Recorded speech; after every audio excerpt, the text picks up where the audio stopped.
I know I said this yesterday, but studding officially is going to start today. Now that we have all of the plumbing in order and that wall demoed, there's nothing else to do but start building. I brought some motivational donuts and we will get started right when everybody gets here.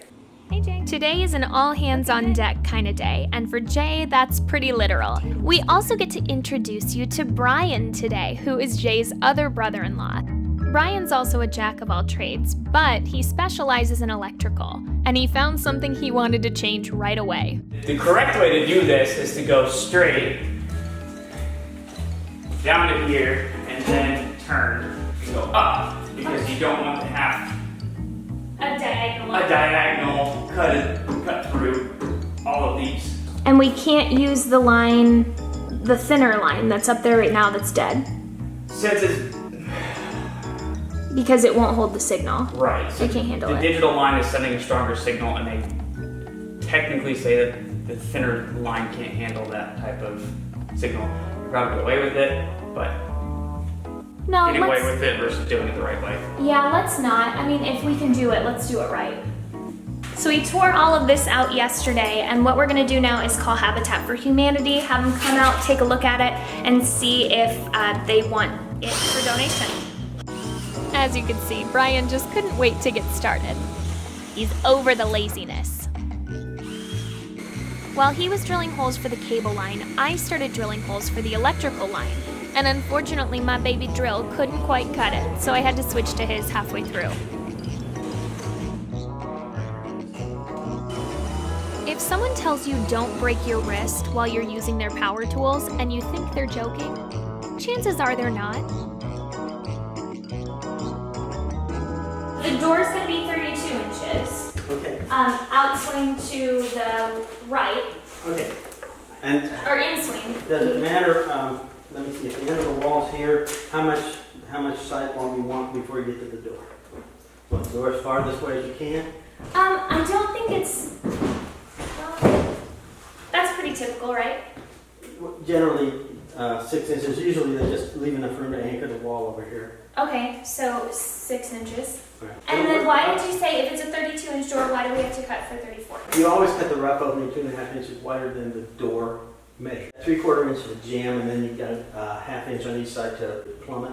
I imagine this hasn't done all of the settling it's going to. Yeah. That's fair. What you up to, Dad? Laying up the bottom plate for the wall. JK. Jack stud, king stud. A king stud goes from the bottom plate to the top plate, and it reinforces the door jamb. A jack stud goes from the bottom plate up to the height of the door so that you can set the door and have something to nail to all the way around. If this was structural, where it held up the ceiling, you'd need a second plate, but that isn't necessary because this is not load bearing. And so the dark one we have is treated because that one goes, it has ground contact, so it needs to be treated. And then the top one does not have to be treated. The X's here are where the studs are gonna go. Now, you have the king stud and the joint studs here, so this section in between them is gonna be the door.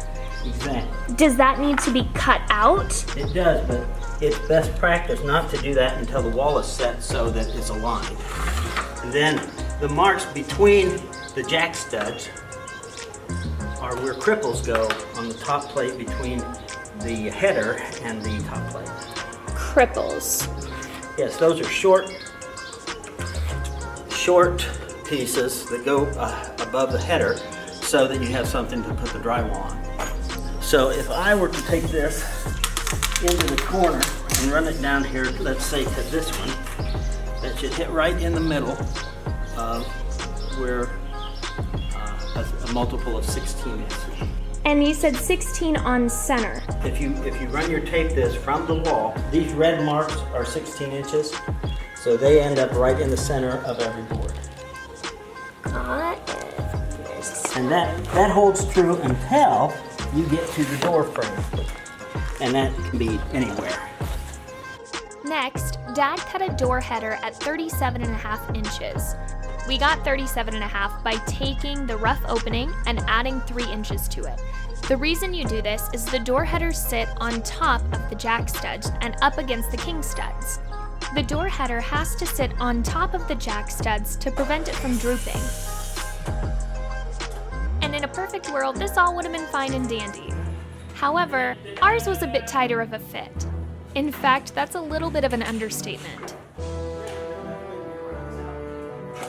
We were extra diligent to make sure that this wall went up level, because we're not going to have any wiggle room for that door. Literally.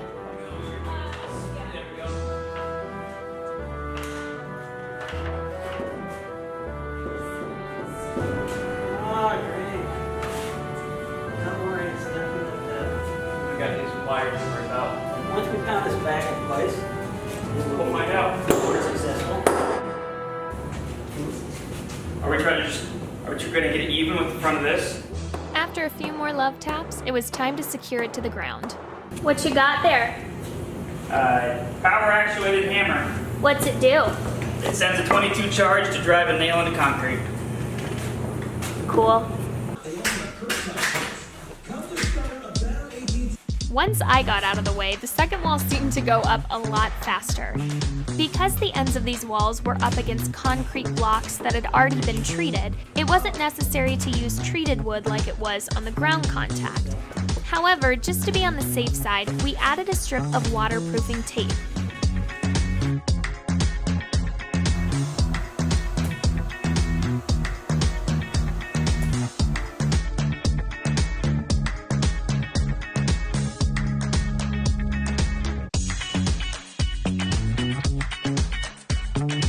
About 2 hours in, and we had our first full room studded.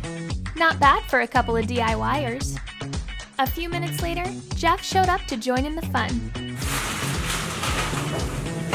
Welcome back, Jeff. With the wall secured, it was time to remove the unnecessary portion of the bottom plate.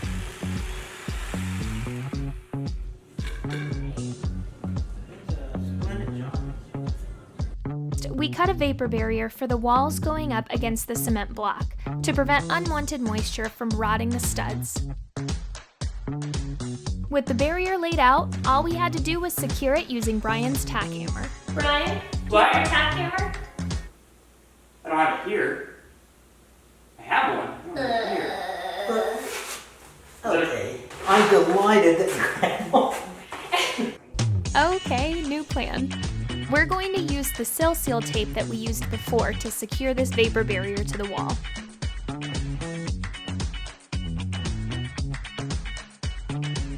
After a little bit of adjusting, some more love taps, and the butt or back shots of almost everyone involved, we managed to finish the last wall that's going up today. You have a gift of sitting in the Alps. She said that to me yesterday too, Phil. So as you can see, we got half of the walls studded today, which means it was a really good day.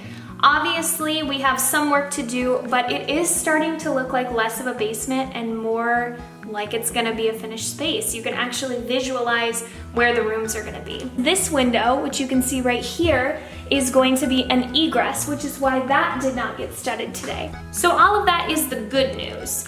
Now, the bad news is that it is June 14th, 15th? I don't even know at this point. But we're not going to have Brian or Jeff back until the middle of July. So everything that is in place right now is all the walls that are going to go up until July. Now that doesn't mean I can't do anything down here. We need to trench plumbing from the unfinished laundry room over to this area right here, which is going to be a toilet right down here. That has to be super precise, so we are calling in an expert, my brother-in-law Steve, who is a licensed plumber, so that we don't get any of this wrong. Then what we're gonna do is take this half, which is slanted towards the home drain, and we're gonna level it so that everything feels like you're walking on a flat surface. And the last thing I'm hoping to have accomplished is to have all of the stuff that we took out of the wall gone. So I don't know if you guys can see it back there. We moved the shower and the sink that we are going to donate to the Habitat for Humanity if they will take it. And then this bad boy right here, unfortunately was water damaged, so we're going to need to toss that. But everything else can be salvageable. We just won't need it for our project, so we're hoping to donate it. I'll see you guys next time, hopefully with projects of my own. I'm standing in the way.